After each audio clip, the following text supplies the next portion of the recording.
अस्सलाम वालेकुम दोस्तों, क्या हाल चाल है। उम्मीद करता हूँ कि आप सब खैरियत से होंगे और मैं भी अल्लाह ताला के फ़ज़लो करम से खैरियत से हूँ। तो दोस्तों, कुछ दोस्तों के ये सवाल हैं कि भाई आप ऑलरेडी इटली में हैं और यहाँ के जो पेपर मिलते हैं और जल्दी पेपर मिलते हैं उनके यानी के बारे में या उसके बारे में बताएं। तो दोस्तों, आप सबसे एक छोटी सी रिक्वेस्ट है कि मेरे चैनल को लाइक करें, सब्सक्राइब करें, शेयर करें, ताकि मज़ीद वीडियो जब मैं अपलोड करूं तो आप लोगों को जितनी भी इंफॉर्मेशन है आप तक पहुंच सके। तो दोस्तों, जो यहाँ का तरीक़ाकार है फॉर एग्ज़ाम्पल इटली का, कि अगर कोई आदमी नया आता है, जैसे कि मैंने डंकी के बारे में वीडियो बनाई है, तो दोस्त डंकी लगा के यहाँ पे आ जाते हैं। फिर यहाँ आने के बाद उनकी डॉक्यूमेंटेशन की प्रॉब्लम होती है, तो उनको यानी कि असाइलम कैसे उन्होंने करवाना है या अज़ील कैसे करवानी है, जिसको हम लोग एप्लीकेशन बोलते हैं, या अप्लाई कैसे करने हैं, ये थोड़े से डिफ़िकल्ट थोड़ी सी प्रॉब्लम आती है नए आदमी के लिए। उसका सबसे पूरा तरीक़ाकार मैं आज आपको पूरी तफसील में बताता हूं, लेकिन बराए मेहरबानी वीडियो को पूरा अगर आप देखेंगे या सुनेंगे तो आप लोगों को बेहतरी से बेहतर समझ आ जाएगा। उसमें यह है कि अगर आप फॉर एग्ज़ाम्पल आज पहली बार आप इटली में आ गए हैं, आप किसी दोस्त के पास आए हैं या आपने फॉर एग्ज़ाम्पल बॉर्डर क्रॉस करके किसी शहर में आ गए हैं, तो आप सबसे पहले किसी ना किसी कैंप में जाएं। किसी ना किसी कैंप में आप लोग चले जाएं, जो आप लोगों को फॉर एग्ज़ाम्पल रेफ्यूजी सेंटर जिसको बोलते हैं। कैंप यहाँ पे बहुत है, इटली पूरे में, यूरोप पूरे में कैंप है। जर्मनी हो गया, फ्रांस हो गया, यानी कि इवन जितना भी यूरोप है, इस पूरे यूरोप में कैंप होते हैं। ठीक है, जिनके जो रिस्पॉन्सिबल होते हैं वो होते हैं ह्यूमन राइट्स वाले, अंकर वाले, ये रेड क्रॉस वाले। ठीक है, उसके अलावा बहुत सारे यानी कि ऐसी NGO बनी हुई हैं जो कि इनको पनाह देती हैं, जो इनके सारे प्रॉब्लम हल करती है। फॉर एग्ज़ाम्पल कि हम लोग चले गए, यानी कि हम लोग इटली में आ गए ना अभी, तो इटली में आते ही हम लोग चले गए किसी ना किसी कैंप में चले गए। हम लोगों को कैंप में जगह मिल गई, रहने की जगह मिल गई, खाने पीने की जगह मिल गई, और वो हमसे अभी पूछेंगे कि भाई साहब आप कौन हो, कहाँ से आए हो। तो सबसे पहला सवाल उनका यही होगा कि आप कौन हो और कहाँ से आए हो। अपना नाम लिखो और अपना सर नेम लिखो। यानी कि अगर आपका नाम मोहम्मद है तो आगे मसलन कि यूनस है, तो आपने अपना नेम और सर नेम लिखना। ठीक है ना, यानी कि जैसे कि पासपोर्ट के ऊपर लिखा होता है नेम और गिव इट नेम, तो यहाँ पे उसको बोलते हैं नोमे कनोमे। तो सबसे पहले यही सवाल पे शुरू करते हैं कि आप लोगों ने अपना नाम सही लिखना है, नाम सही लिखना है, डेट ऑफ बर्थ सही लिखनी है। और जैसे आप लोग फॉर एग्ज़ाम्पल कैंप में हो, अभी कैंप में मौजूद हो, आपसे उन्होंने पूछ लिया कि जी आप कहाँ से हो क्या नहीं, ये पूरी डिटेल आप लोगों ने दे देनी है। दूसरा इसका इशू ये है कि फॉर एग्ज़ाम्पल अगर आप लोगों को वो उन्होंने नाम वगैरह पता कर लिया, आपकी डिटेल ले ली, आप कौन हो, कहाँ से आए हो, तो उसके बाद वो आप लोगों को लेके जाएंगे कस्तूरे में। कस्तूरा बोलते हैं पुलिस स्टेशन को। अगर हम लोग पुलिस स्टेशन जाते हैं यानी कि कस्तूरे में जाते हैं, तो उससे पहले जैसे आपकी इन्फॉर्मेशन लेते हैं ना कि भाई आप क्यों आए हो, कहाँ से आए, तो वो पूरी आपसे एक तफसीलन पूछ लेते हैं कि आप हमारे इटली में क्यों आए हो, आपको पाकिस्तान में क्या प्रॉब्लम थी, या आपकी जान को ख़तरा था या नहीं था, या हमारी ही कंट्री में आप क्यों आए हो। ऐसे सवाल पूछते हैं।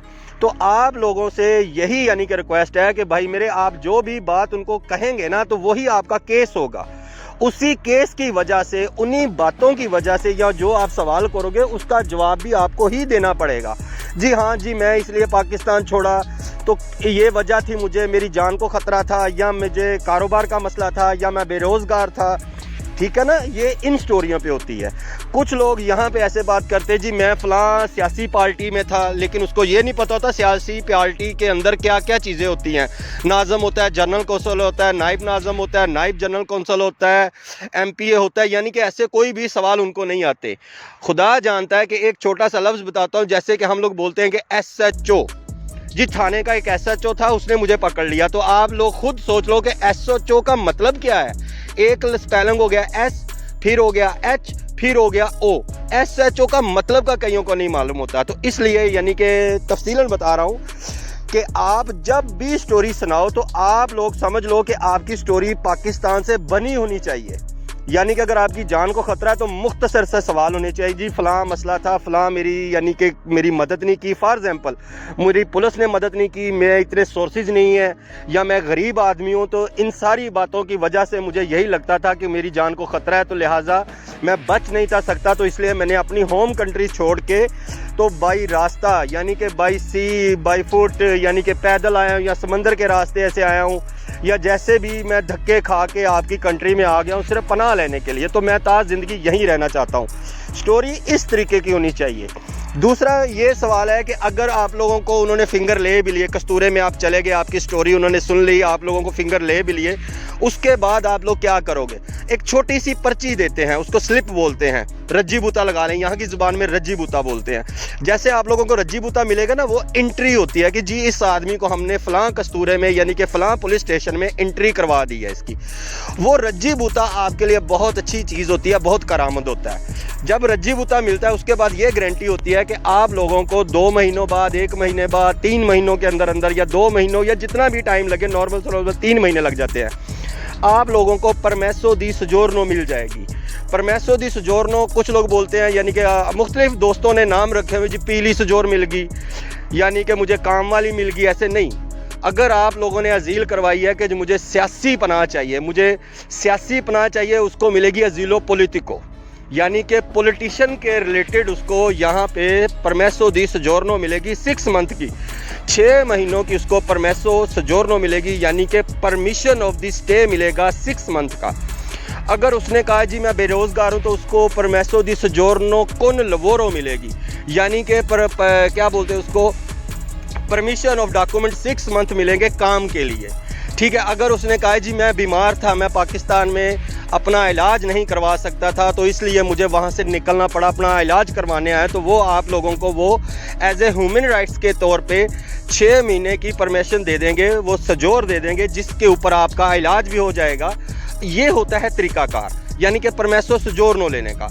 अगर हम लोग परमेसो सजोरनो लेते हैं काम की बिना पे कि जी हमें लवोरो, काम को बोलते हैं लवोरो, वर्क को लवोरो बोलते हैं यहाँ की ज़ुबान में, अगर हमें लवोरो वाली मिल गई है तो उसके ऊपर हम लोग पाकिस्तान आ भी सकते हैं, जा भी सकते हैं, लेकिन गलती नहीं करनी, क्योंकि फिर आने वाले वक्तों में आपके प्रॉब्लम बनेगी आपके डॉक्यूमेंटेशन पे।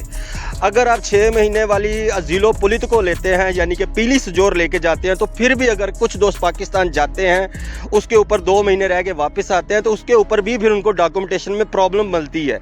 जो डॉक्यूमेंट आप लोगों को गवर्नमेंट 2 साल में देती है वो आपको समझो 4-5 साल लग जाते हैं। ठीक हो गया भाई मेरे। उसके अलावा अगर आप लोग कहते हो कि जी हमें परमेसो सजोरनो भी मिल गई और सारा काम भी हो गया, तो हमें अभी डॉक्यूमेंटेशन कैसे मिलेंगे? आप लोगों ने जैसे ही परमेसो दी सजोरनो आपको मिल जाए, वट एवर कोई भी मिल गई है, लेकिन 6 महीने की है, तो आपने काम ढूंढना है कि हमें काम कहाँ से मिलेगा, हमें काम कहाँ से मिलेगा। आप लोगों ने सबसे पहले काम ढूंढना है कि भाई मुझे काम चाहिए। फॉर एग्जांपल कौन सा काम मिलेगा? आप लोग कोई भी चाइनी, यहाँ पे इटली में बहुत सारे चाइनीज़ हैं, इवन पूरे यूरोप में फैले हुए हैं।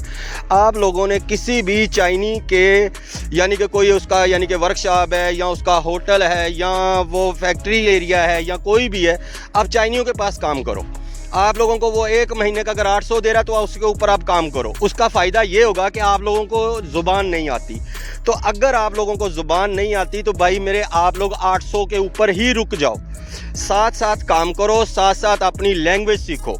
जैसे जैसे आप लोग काम करोगे आप लोगों को दुनियादारी का पता चलेगा, फिर आप लोगों को और दोस्त मिलेंगे, आप लोगों को और जगह का पता चलेगा, फिर आप लोगों को और भी काम मिलेगा, अच्छी से अच्छी जगह मिलेगी। तो वो सब करने के लिए आप लोगों को सबसे अच्छा मौका ये मिलेगा कि आप लोगों को सबसे जल्दी ज़ुबान आ जाएगी। दूसरी बात, आपने अपने साथ साथ अपना ज़ुबान का कोर्स लाजमी करना है। वो यहाँ पे बोलते हैं आ उनो आ दुए, ठीक है, यानी चैप्टर 1 चैप्टर 2, ठीक है ना। तो आप लोगों ने क्लास 1 का या क्लास 2 का ये जो लैंग्वेज कोर्स होते हैं ये ज़रूर करने हैं। ये आपके डॉक्यूमेंटेशन के लिए सबसे अच्छे हैं, सबसे बेहतरीन है। अभी दोस्तों बाकी जो वीडियो मैं अपनी बात यानी कि नेक्स्ट वीडियो में बताता हूँ। इंशाअल्लाह ताला साथ रहिएगा। फ़ी अमानुल्लाह। अल्लाह हाफ़िज़। अस्सलाम वालेकुम।